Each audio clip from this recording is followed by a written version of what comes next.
This daily market update has been brought to you by Daily Wealth Report. Trading involves risk of loss and may not be suitable for you. Past performance is no guarantee or reliable indication of future results. All advice and education content is of the nature of general information only and must not in any way be construed or relied upon as legal, financial, or personal advice. Good morning, traders and investors. It's Tuesday, the 11th of September, and we've seen the markets coming back overnight in Europe and the US, and that's having a negative influence ahead of the market open for the ASX 200. Up on screen, we have the FTSE 100. It was down 1.6 of a point. Only mild downwards movement. That saw the index closing at 5793, and we can see a solid red candle there denoting a short-term pivot point. The German DAX had closed down 0.8 of a point. It too was only a mild movement, seeing the index close at 7,213. This is an inside day. We can see the body of the last candle inside the body of the previous candle, so that is a sign of indecision amongst buyers. And finally in Europe, the French CAC 40 had lost 13 points. Now that was a little bit more of a larger movement, down 0.37%, closing at 3,506, and this too has formed a short-term bearish pivot point.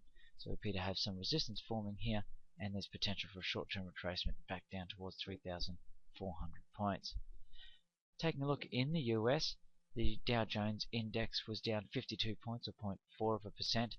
Very similar story to what we had seen with the European leading indices, but more predominant for the Dow Jones is the fact that we have this strong resistance where we have 4 points now that have stalled at 13,320 as a roundabout number.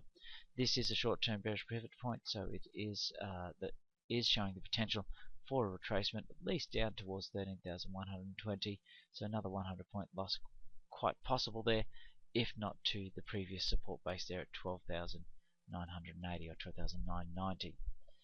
The Nasdaq index lost 32 points. It was a little bit more severe of a sell-off in the technology stocks, losing 1% in total. That closed at 3,104, and again has that short-term bearish pivot point. And the S&P 500 index was down 8 points, or 0.6%, closing 1,429. This is a bearish engulfing pattern, and again suggests that we have the potential for a short-term retracement back down towards around about that 1400 level here, where the sideways markets had dominated through the tail end of August. Volatility in the US did pick up, and this was based on the falling markets, and we saw the VIX closing up $1.90 or 13.2% at $16.28. It appears to have formed a base down around 1360, 1350, and a bullish engulfing pattern here does have the potential to see the markets coming back up to, or correction should I say, the VIX index coming back up to about $18.70. Now of course that does require the markets to continue retracing on the short term. A little closer to home, the ASX 200 index had a very mild and quiet day of trading activity. There wasn't a lot of range between the low and the high of the day.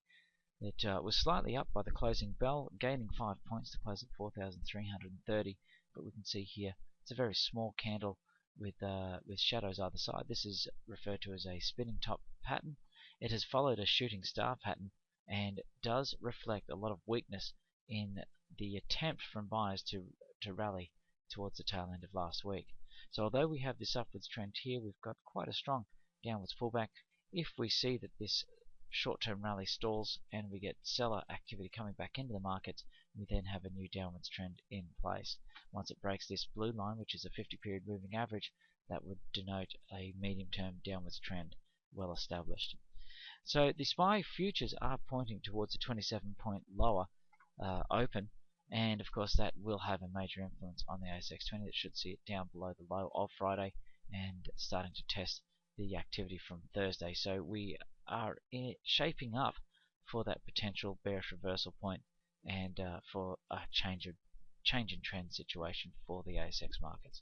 So that's our summary for Tuesday, 11th September. If you have any questions, please feel free to contact us on support@dailywealthreport.com.au. Wish you all the best of trading and look forward to giving you an update again tomorrow.